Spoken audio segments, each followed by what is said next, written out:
Hey, Las Vegas. Thanks for joining us back here on Vegas Realty Check, your local Las Vegas real estate news show. I'm Trish Williams. And I'm Tiana Girl. Welcome back to the show, you guys.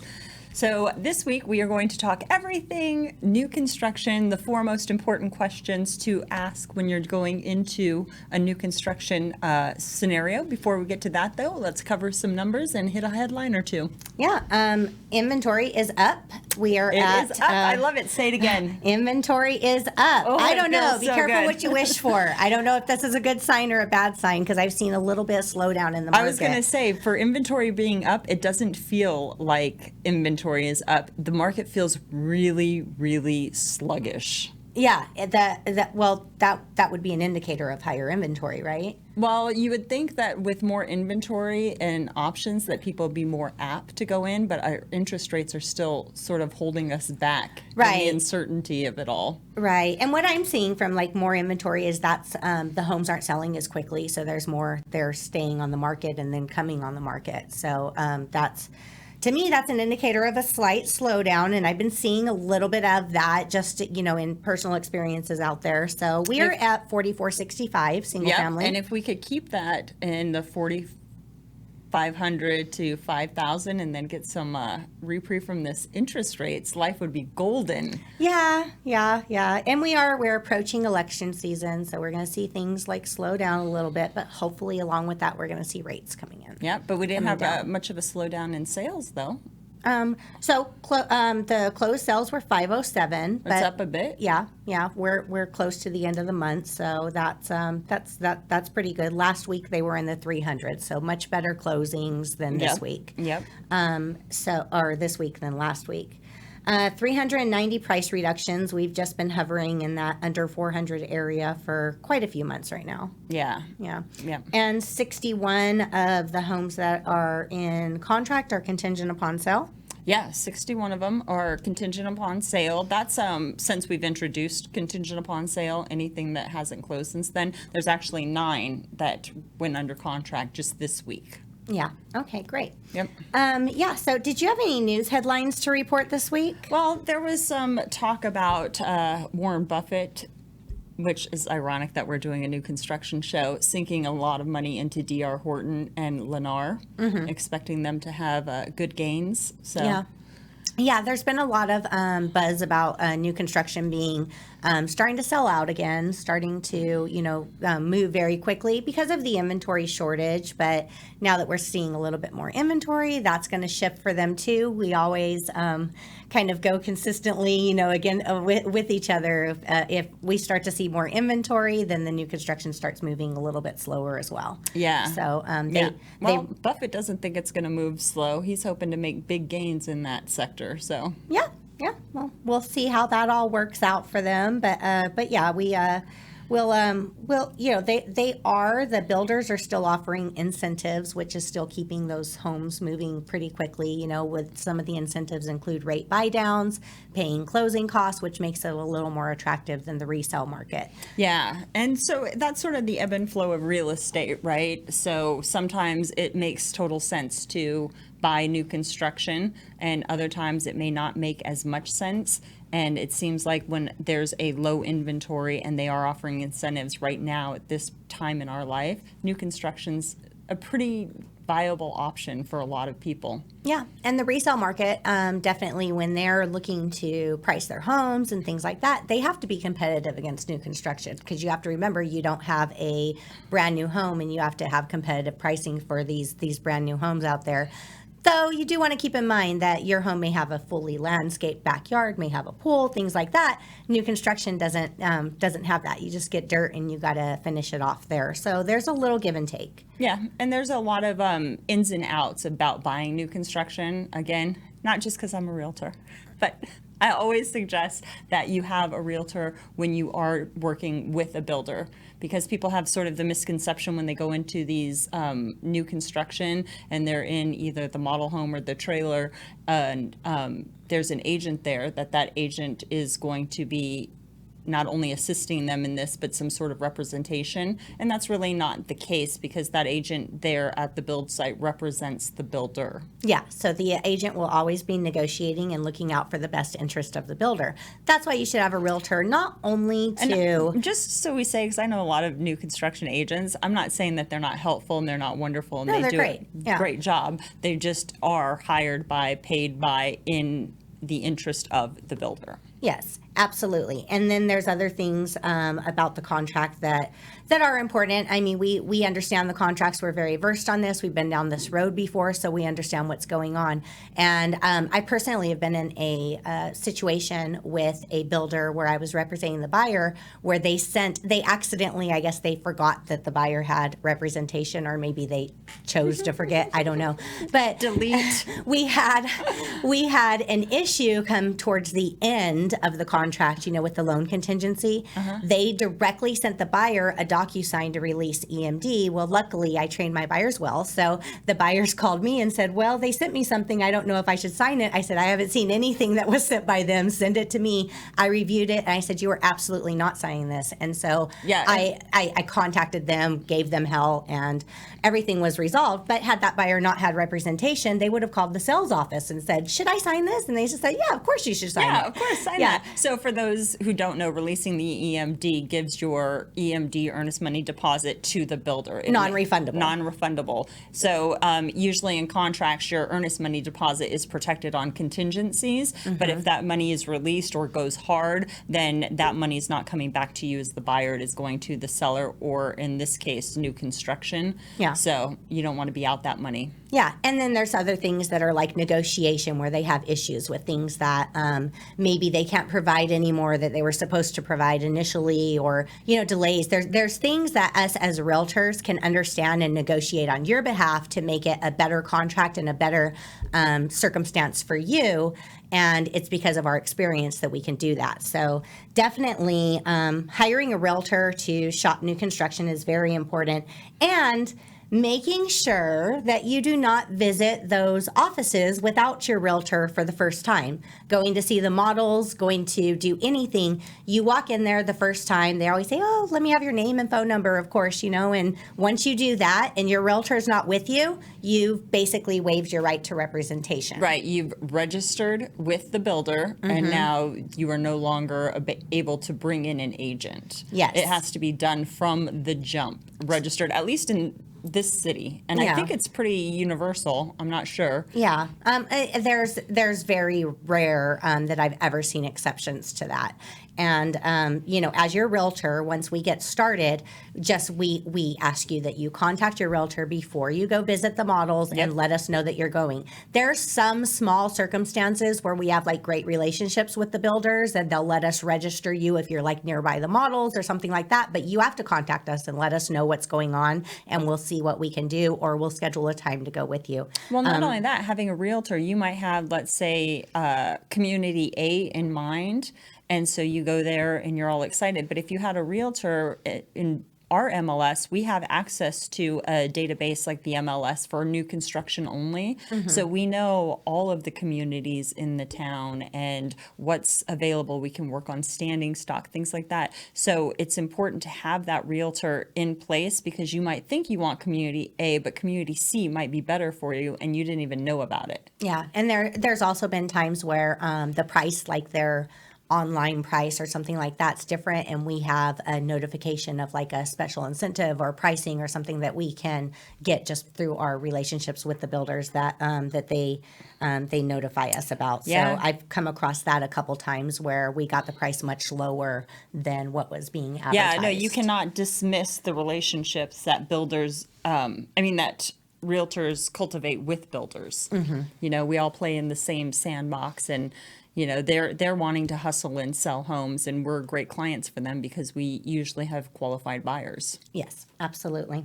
So today we're going to offer you some tips of what realtors do and the things that we ask when we're going into new construction. These are things that we've learned from, experience, of very important questions to go through, very important things to ask. So number one on that list is, I think, a very important one, which, My first year in real estate, I found out this the hard way because I wasn't versed on new construction or how it all worked. And, those models. You walk into a model, they look amazing and beautiful, and you think this is the home that you're going to get. Yeah. Yeah. And in a lot of cases, there's some builders that have like these all-inclusive models that everything's included. Yeah. There's a few of those out there, but even then, not everything in there is included. Right. Even on those, there's certain things like blinds or backyard or whatever that you're going to pay additional for. Yes, absolutely. So there's different things there, but the one thing that whenever I have a client that's new construction, typically, as long as we know that that's what we're doing and what we're looking for, I'll go preview the new construction homes before I take the buyer there, because I want to see what the pricing is, what upgrades, what all of these things are before the buyer goes. So as we're walking through, I can let them know what they're looking at. We're not finding out as we're going along. Sometimes it doesn't work that way, and we just happen upon it. But in most cases, I try to get as many details up front as I can. So one of the things that I always ask them is, how upgraded are the models? Right. And you would be surprised when you hear the answers to that. Well, I would not. I've been on this rodeo once or twice. I'm not going to be surprised. Yeah. I've seen models like in the $500,000 range have $150,000 in upgrades. That's very common. Yep. Yeah. Like 60 to 150 is probably a very common range, unless you're if you're in luxury, that's going to be more 500 to $1 million in upgrades. Oh, yeah. When you're in luxury and you're looking at the model home upgrades, it's cha-ching, cha-ching, cha-ching, because it is chef's kiss delicious. Yeah. And sometimes they will have a standing inventory house that is basic, or their basic model or whatever. And if they do have one, that's one of the things I always ask them too, is like, can we go look at that so the buyers can see, without all the bells and whistles and the shine on it, this is what it looks like. Because you never want buyers to walk through the model, close on the home, go through this whole process after a few months, close on the home, and then, when the home's all finished, they're like, oh, this isn't, this isn't right. It this isn't as great as I thought it was. Well, because when you're in new construction, you have to really hone in on those floor plans, because that's what you're buying, the floor plan. A lot of times the bathrooms are going to come builder grade. The floors are going to be like a vinyl or a like tile in the wet areas and a builder grade carpet and stuff. So it's definitely walks and shows very differently than a home that has multiple upgrades, that has been staged, that is sitting on the premium lot with the good view. So yeah. So finding out what is upgraded, and one of the key questions that I always ask is, what is the average amount that most buyers are putting into upgrades in this community to make a nice house, to make a desirable house? What's the common amount? And they'll often tell you, a percentage or an amount that is basically their average that buyers are putting into it. So that way you can get a good understanding of what your price is going to be. Yeah, and that's usually like 10 to 20% across the board. Yeah. It depends on the home, the community, and how many upgrades are added, of course. Well, everything is very specific to home community, right? But in general, people are spending about 10 to 20% on the average when they get to the design center and they have the upgrades and, all of that. So yeah. On the all-inclusive communities, a lot of times it's very minimal what you have to add into it. Right. So it will. All-inclusive, they usually cover things like appliances and floors, countertops. So you have, instead of like, I don't know, what's a cheap countertop? Like, I don't want now they're doing quartz. They're doing like that thinner quartz. And then, sometimes some of them are still doing granite, but a lot of them are still doing quartz. Yeah, most of them are doing quartz. But those better upgrades, like a quartz or whatever, are all part of the inclusive for some of those homes. Yeah, and a lot of them, like Lenar is one of the ones they've shifted recently to not include like washer dryers. I think refrigerators are still included. They don't include the blinds anymore. They don't include the washer dryer. So they've changed their policy. In the past, they were including all of those, the whole shebang, and now they're not including quite everything. So right, a few little things they've taken off the table, but in the grand scheme of things, as upgrades, it's not a lot. Yeah. So as you're looking through the models, that is one thing I think one of the most important things to keep in mind, that this is not the home that you're buying unless you add all of those things to it. So And some of those upgrades that they have in the models aren't even available to be purchased. Sometimes they have designer items that are just not, they're not upgrades that they're offering them. It's just false things advertisement.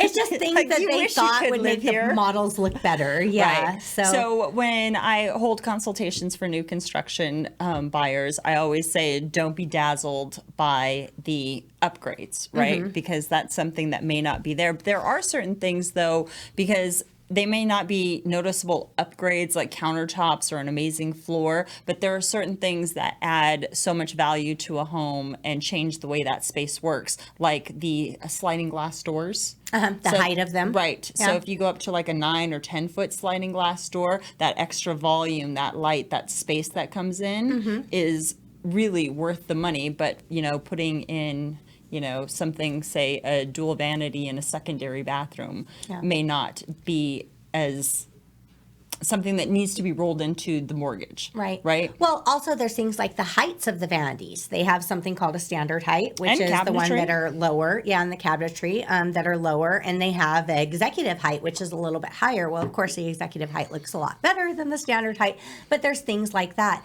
And there's also some builders will have the height of the ceiling. So that's one thing you really have to look for Because you walk into a model and it's got like a 9 or 10 foot ceiling. But those are like $10,000 to $20,000 upgrades. Right. Depending on the size of the model, it could be even more than that. I'd say starting at $10,000 to $20,000. But those can substantially change the look of the home. Oh, completely. An 8 foot ceiling to a 10 foot ceiling is going to change the whole feel of the room. And those are offered, sometimes as the upgrade. So you go into a model, you see a 10 foot ceiling, you assume that's it. And then it's like, oh no, builder standard is 8 feet. And you're like, oh, okay. But when it comes to upgrade, I always make sure that I tell my clients, if you are purchasing a new construction, the things that you really want to sink your money into and be part of that rolled into your mortgage are going to be things that get buttoned up in the wall, part of the construction process, adding more can lighting, adding an extra vanity, any electrical, plumbing,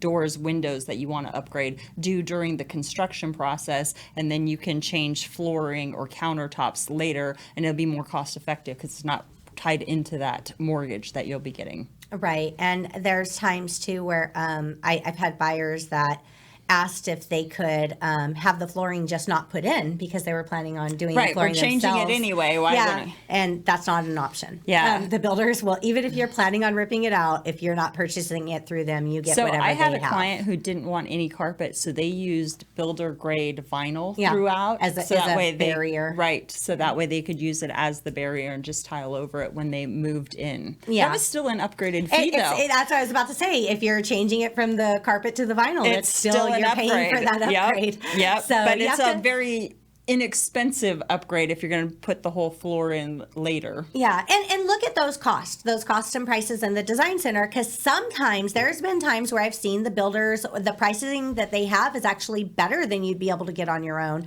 and sometimes it's substantially different. So do some cost comparison and some research on it and see just what's the best value. Let's say they're offering an incentive and a rate buy down or whatever at 6%. You're still tacking those flooring and appliances and whatever onto your mortgage, so you're paying a 6% interest over it, your loan. So it doesn't make sense most of the time to get all of the beautiful upgrades and finishes and stuff. So it's for the average person, right? If you're building your dream home and you're going balls to the wall and I want everything, then go ahead, do it, enjoy, live your best life. But for regular people who are just getting into a new construction or whatever, there are some things that are important to put in that construction process, and there are other things that you can just wait on.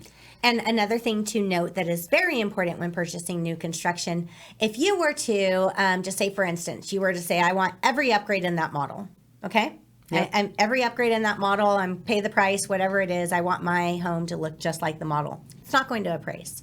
So the appraisal is a factor. in that, new and the construction. builders will often tell you that, it's not going to appraise. You're going to have to be willing to pay this much out of pocket or up front for these upgrades that you add, because we know based on our experience in the other homes that are closed, adding these upgrades is going to run across an appraisal issue. Most times they're going to be very transparent and tell you about that. Yeah, they're not trying to hide anything. Yeah, and they don't want to run into an issue either. Right, exactly. Yeah. They want it to close. And it's not a big deal to pay for all of that, because some people are paying over appraised value to get into resale. So Yeah. if you're putting that money into upgrades in the life you want to live your best life. Yeah. So just another thing to keep in mind. Another thing that when it comes to pricing on new construction that is very important to consider and to find out upfront is, what are the lot premiums? I think it's misleading, but it is what it is. It's what they all do, right? You see the sign outside that says, "Oh, these houses are in the 400,000s." It's like, wow, brand new home, this community, everything, 400,000. That sounds like a great price, and that's the base price. And then That's the base price, builder grade, everything. But not just happy to be here. Yeah, just happy to be here, and not including a lot premium. But when you look at the actual price, it's actually substantially higher. So lot premiums can vary tremendously. I mean, I've seen them up to 100 and 150,000 for view lots. They can definitely vary quite substantially. And sometimes the lot premium has nothing to do with the lot size. They just felt like this was a better location and added a premium to it.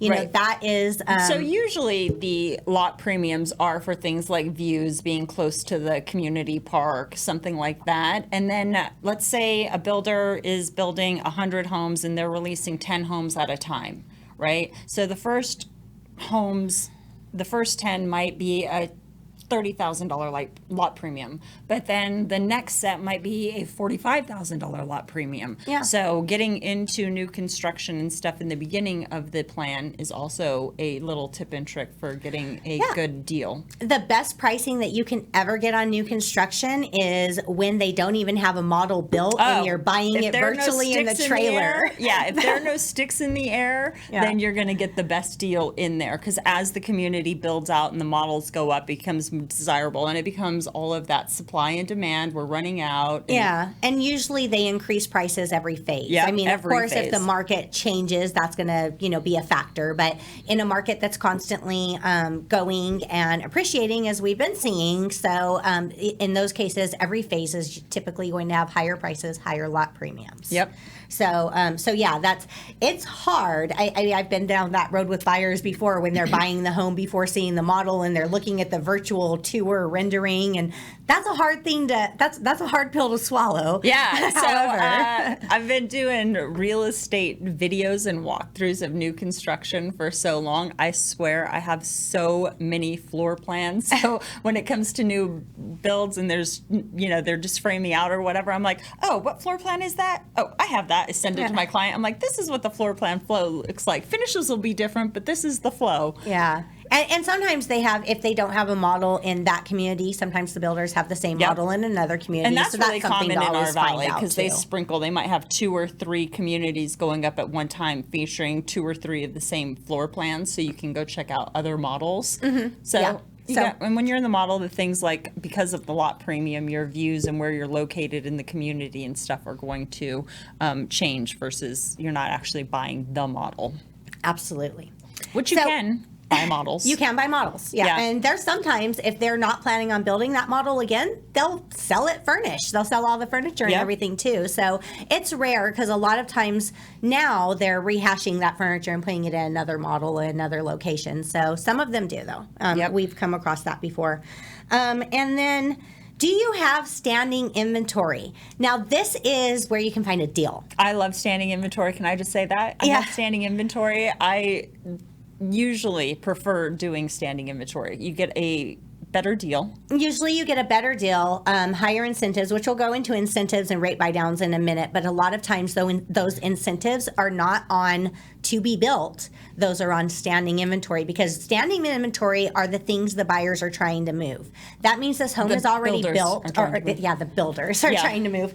That means this home is already built, or it's a spec home, which they have, it's almost built or almost ready, but they don't have a buyer connected to it yet. Right. There's no buyer connected to it, and you don't have the luxury of picking your options usually. Yeah. The builder has gone ahead and decided we're going to use this elevation, we're going to use these finishes, but we want to sell it off at this price. Yeah. So also what we find in standing inventory is homes that, and we see a lot more in this market now, homes that, maybe the buyer started building a year ago. Rates were lower, things were different. They already locked in their contract. Now it's time to approach closing and they can no longer qualify or buy this home. So the buyers, they lost the buyers for it, but the buyers had already customized everything and it was built for this buyer, but now they don't have the buyer anymore. So they're going to sell it as a package. These standing inventory homes usually have a package price that includes all the upgrades, the lot premium, everything, and their pricing is typically lower than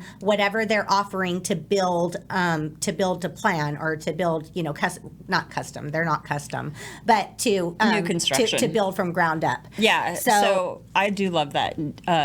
Standing stock for that. And as realtors, we usually get emails all the time. This week, standing stock is, and there's some really great deals to be had in there. Yeah, no, I've actually paired buyers up with homes that I got alerts from standing inventory homes and said, wow, this is a great deal. Reached out to my buyer and they're like, yeah, I think that's a great deal too. I want that home. And they're usually not a long build out time, like say from grading and putting that slab down to building your house could take 3, 6, 9 months depending upon supply. Sometimes. Yeah, I've had them in contract for a year during supply chain, but now they're moving a little bit faster. Mm-hmm. So you have that wait out time, but standing stock usually is done or near completion. So it feels more like a resale, like 30, 45 day close of escrow instead of waiting 6, 8, 9 months for those homes to be built. And you can pretty much have a good idea of what your rate's going to be. Rates can change substantially, and you don't get to lock your rate at the time you build from ground up. But if you're at standing inventory, you can lock a rate for 30, 45, sometimes 60 days, and with new builders. So you can know what your rate is, and you're not going to get any surprises at the time that you're ready to close. Yeah, and if you're working with a lender during the construction process, there are things you're going to want to know, like that rate lock. Can we get extensions, or is there a float down? What if our rates change and we go down? Will we be able to drop that interest rate? Mm-hmm. So those are all very important things to know. And then incentives. About the that money. Leads us right into what the incentives are. So asking what type of incentives you have. And as we said previously, most times these incentives are tied to standing inventory. Sometimes they have a basic closing cost incentive that they'll offer on ground up builds. But when we look at things like rate buydowns or paying all of your closing cost or flooring upgrades and things like that, those are incentives that are typically tied to standing inventory homes. And finding out what those incentives are to see what you can get. I mean, sometimes you can get a lot from a builder. So and that's also a part of negotiation. Sometimes when with a lot of builders, we can, as realtors, this is back to hire a realtor because they know the game. Remember rule number one? Yeah, rule number one, hire a pro. Yeah, they know the game. We've been down this road before, and we know that we can make an offer on certain things, just like you offer on resale and say, here's our offer for this property and we want this, this, and this included. And, it's up for review. Just like any seller, they could say no, they could counter, it could come back. But making those offers is a great thing. And a lot of times if you go into the builder where they are not representing you, these nice people in the sales office, they are nice. They know their product. They are not representing you, but and they're you not say, your representative. I want you to make an offer for this property. They're going to talk you out of it. And I've seen that happen before too, where they're like, oh no, we're probably not going to consider that. Da, da, da. But we say, I want you to make an offer, and because we're realtors, we get the offer process, and right. And there's may not times, be accepted because sometimes builders are greedy, but well, there's times the sales agents have even told me, like, the builder's never going to accept that. You shouldn't do that, or you should do this, or you should do that. And I say, no, let's just do it anyways and see what happens. And a lot of times we can either come to terms or get close to where we want to be. Whereas if I had taken their advice, we would not be. So right. Having those offers and being able to make those offers on the new construction is also a very good thing. And then adding the incentives. Sometimes if they don't have the incentives, will ask for things that they're not offering. Yeah. Yeah. Throw in a backyard. I want my appliance package. Can I get an upgraded floor? Yeah.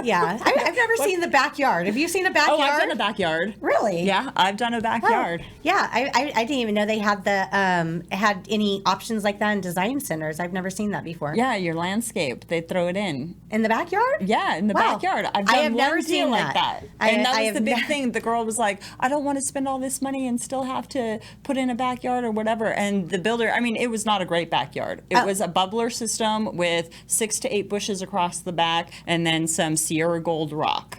That was it. Just some bushes and a rock, but it at least covered the dirt. She was concerned. She used her asthma as an issue, and that was our sort of stance that the dirt with all the construction or whatever, we need that held down. And so they did it for us. Oh, well, we'll have a new thing to ask for next time. I didn't even know that was on the table. You don't know. We You usually gotta go into upgrades and buy downs and appliances and all the things that they offer in the design center. So Yeah, this was 6-7 years ago in Cadence. So Oh, okay. That was a minute ago. Right now, the things that we're asking for are rate buy downs and occasionally maybe an upgrade in the home, meaning taller cabinets or an appliance package, bigger doors, whatever. Yeah, things like that. And appliance packages are a big one because appliances are expensive these days. So, Tiana, if people are looking to buy new construction and want some more information, need representation for this purchase, how do they contact you? Well, I'm easy to get a hold of. Same number for decades, 702-379-9948. Feel free to give me a call or shoot me a text. And Trish, if they want your advice or representation in their new construction venture, how do they get a hold of you? So my phone number is 702-308-2878. That's my cell phone number. Best way to reach me. And Trish at trishwilliams.vegas. So if you are watching our show, like, follow, subscribe, download.